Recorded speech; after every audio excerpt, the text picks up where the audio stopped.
ये कहानी है एक ऐसे लड़के की जिसके पास कुछ ऐसी जादुई ताकतें थी जिनसे वो ये पता लगा सकता था कि किसी इंसान की जान कब और कैसे जाने वाली है। भला कैसे, ये जानने के लिए बढ़ते हैं कहानी की तरफ। फिल्म शुरू होती है एक दर्दनाक हादसे से, क्योंकि अभी अभी एक प्लेन क्रैश हुआ है। तबाह हुआ मलबा हर जगह बिखरा पड़ा था और इसमें मरने वालों की तादाद सैकड़ों में है। लेकिन किस्मत से एक छोटा सा बच्चा जिसका नाम शिन है वो जिंदा बच जाता है और अपनी मॉम डैड को ढूंढ रहा है जो शायद मर चुके हैं। इतने में उसे एक लड़के की आवाज सुनाई देती है जो शिन से मदद मांग रही थी, लेकिन वो इतना छोटा होता है कि उसे समझ नहीं आता कि आखिर करना क्या है। और तभी प्लेन का एक बड़ा हिस्सा उस लड़की के ऊपर गिर जाता है। अब वो मरी या जिंदा थी ये दिखाया नहीं गया और सीन शिफ्ट होकर आता है कुछ साल बाद, जहाँ हम शिन को देखते हैं जो अब काफी बड़ा हो गया है और एक कार गैराज पर काम करता है। शिन का मालिक यानी गैराज ऑनर उसे बिल्कुल अपने बेटे की तरह रखता है और शिन भी उसमें अपने डैड की झलक महसूस करता है, क्योंकि उस हादसे में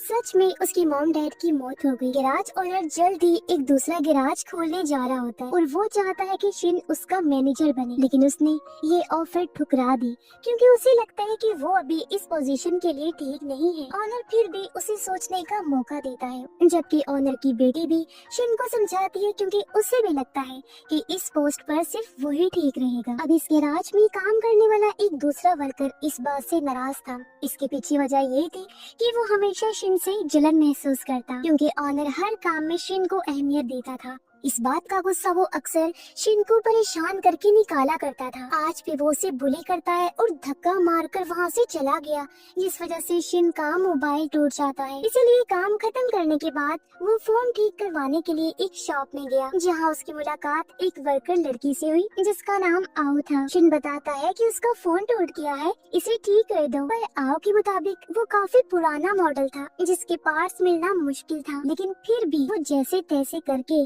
इनका फोन ठीक कर ही देती है। इसलिए रात को भी जब वो अपना फोन देख रहा था तो आओ को याद करने लगता है। अगले दिन वो काम पर आने के लिए मेट्रो पकड़ता है, जिसमें उसी के साथ खड़े एक आदमी के हाथ अचानक से गायब होने लगते हैं। तब हमें पता चलता है कि प्लेन क्रैश वाली साइट पर शिन को एक पावर मिली थी जिसकी मदद से वो लोगों का फ्यूचर देख सकता है, खास तौर पर उनकी मौत। और इस आदमी के गायब होते हाथ भी इस बात का सबूत है कि वो मरने वाला है। पर शिन कुछ नहीं कर सकता, इसीलिए वो अपने काम पर चला जाता है, जहाँ ऑनर की बेटी उसे मैनेजर बनने के लिए राजी करने की कोशिश करती है, लेकिन शिन कुछ खास जवाब नहीं देता। रात को वो उसी मोबाइल शॉप के सामने से गुजरता है और उसकी नजरें आज भी आओ को ही ढूंढ रही थी। इतने में एक अजनबी उससे टकरा कर वहाँ से गुजरता है।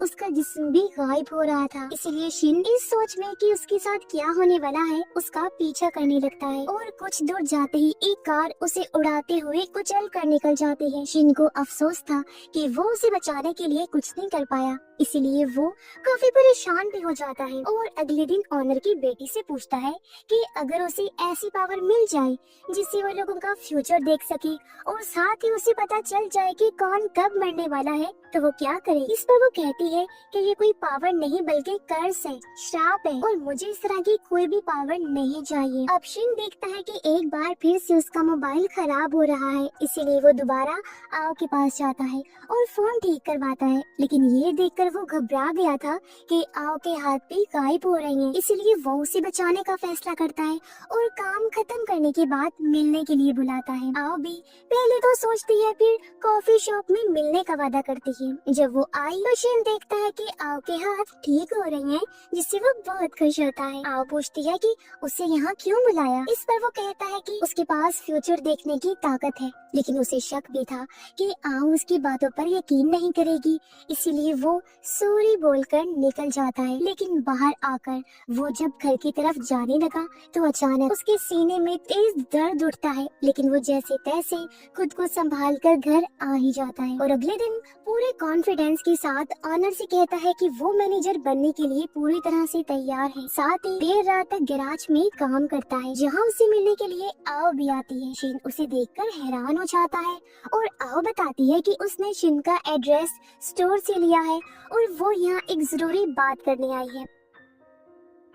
शिन उसे कॉफी ऑफर करता है। तब आओ एक न्यूज़पेपर रखते हुए बताती है कि उसके स्टोर से कुछ दूर एक फैक्ट्री है जहाँ पिछली रात को हमला हुआ था और इस हमले में कई लोग मारे गए। उन मरे हुए लोगों में आओ भी हो सकती थी क्योंकि वो रोजाना काम खत्म करने के बाद उसी रास्ते से घर जाती है। पर उस रात शिन ने उसे बचा लिया। वो कहती है कि मुझे वो तुम्हारी फ्यूचर देखने वाली, मौत देखने वाली बात याद है। साथ ही शिन का शुक्रिया भी अदा करती है, पर वो इस बात को हंसी में उड़ा देता। अगले दिन ऑनर की बेटी स्टोर में आते ही समझ जाती है कि पिछली रात यहाँ पर कोई तो आया था। वो शिन से इसके बारे में पूछती है और वो भी पूरी सच्चाई ईमानदारी के साथ सच सच बता देता है। इस पर वो खुश होती है क्योंकि ये पहली बार था जब शिन किसी से दोस्ती कर रहा था, जबकि इससे पहले तो उसने किसी को अपने पास भी नहीं आने दिया। यहीं पर हमें एक छोटी सी पास्ट की कहानी बताई जाती है जिसमें ऑनर के गैराज पर एक वर्कर लड़की काम करती थी। वो शिन को पसंद करती थी। इन दोनों की सिर्फ दोस्ती थी। शिन ने उस पर कभी भी ध्यान नहीं दिया, इसलिए उस लड़की ने गैराज पर आने वाले एक अमीर कस्टमर के साथ रिश्ता बना लिया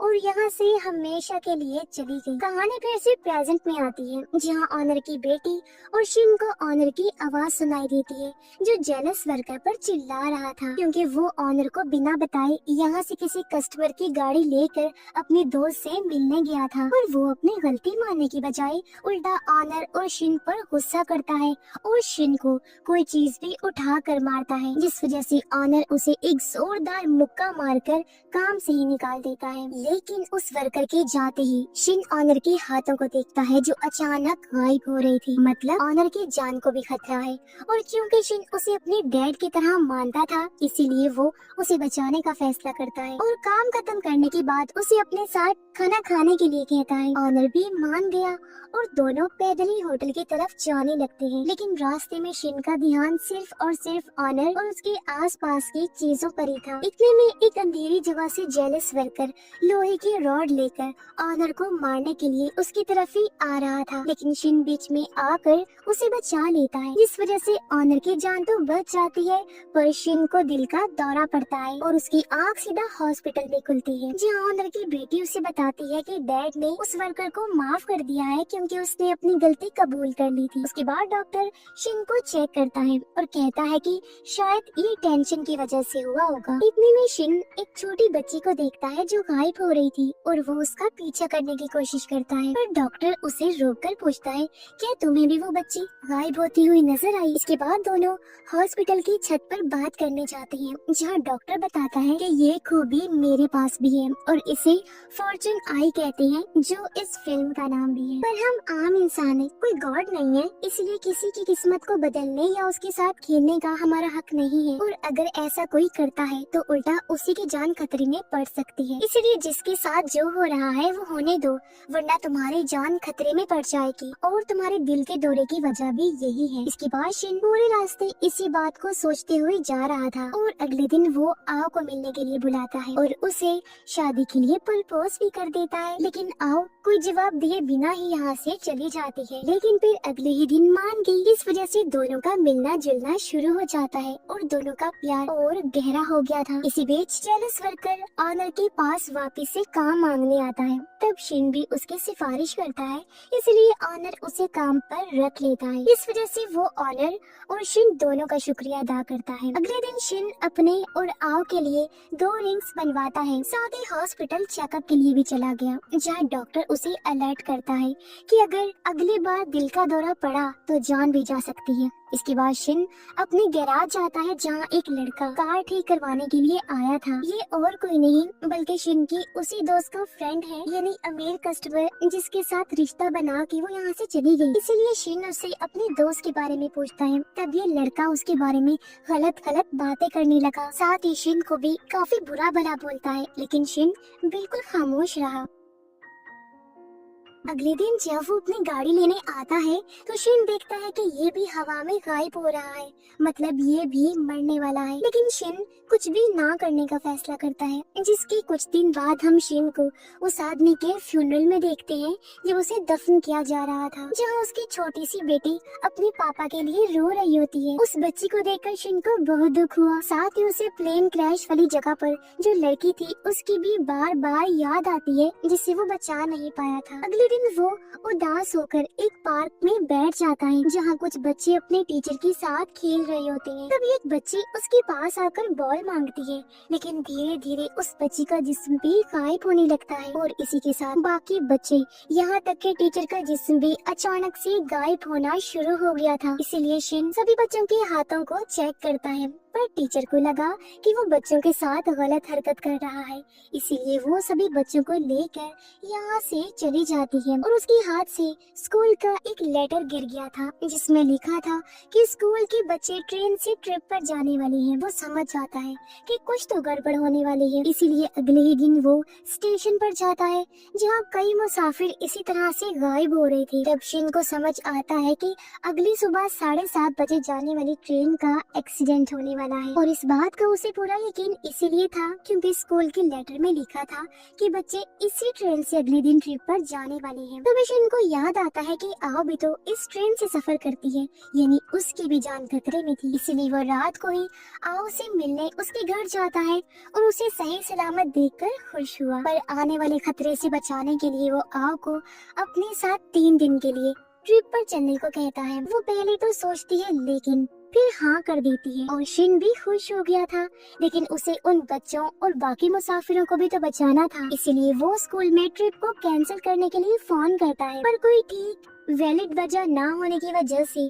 स्कूल अथॉरिटी ट्रिप कैंसिल करने से इनकार कर देती है। शाम को शिन एक लेटर लिखता है जिसमें वो आओ को सब कुछ सच सच बता रहा होता है। इसमें ट्रिप वाली बात भी शामिल थी। साथ ही वो ये भी लिखता है कि वो आओ से कितना ज्यादा प्यार करता है, लेकिन उसकी पूरी प्लानिंग अगली सुबह फेल हो जाती है जब आओ उसे मैसेज करके कहती है कि उसके को-वर्कर की तबीयत खराब है, इसलिए मजबूरन उसे स्टोर जाना पड़ेगा। ये मैसेज पढ़ते ही शिन स्टेशन की तरफ भागने लगा, लेकिन घर के बाहर पुलिस उसका इंतजार कर रही थी। दरअसल स्कूल टीचर ने उसके खिलाफ कंप्लेन की थी कि वो बच्चों के साथ बुरा बर्ताव कर रहा था, लेकिन आओ को बचाने के लिए वो पुलिस से बचकर भाग निकलता है। लेकिन स्टेशन पहुंचकर वो देखता है कि आओ तो पहले ही ट्रेन में चढ़ चुकी है, इसीलिए वो एक टैक्सी पकड़कर दूसरे स्टेशन पर पहुंचता है ताकि यहाँ पहुँचने से पहले ट्रेन को रोक ले। यहाँ वो देखता है कि कंस्ट्रक्शन का काम चल रहा है, जिसे देखकर वो समझ गया कि कंस्ट्रक्शन में यूज हो रही एक क्रेन ट्रेन के डब्बे पर गिरेगी जिससे सारे लोग मारे जाएंगे। पर शिन ऐसा नहीं होने देता,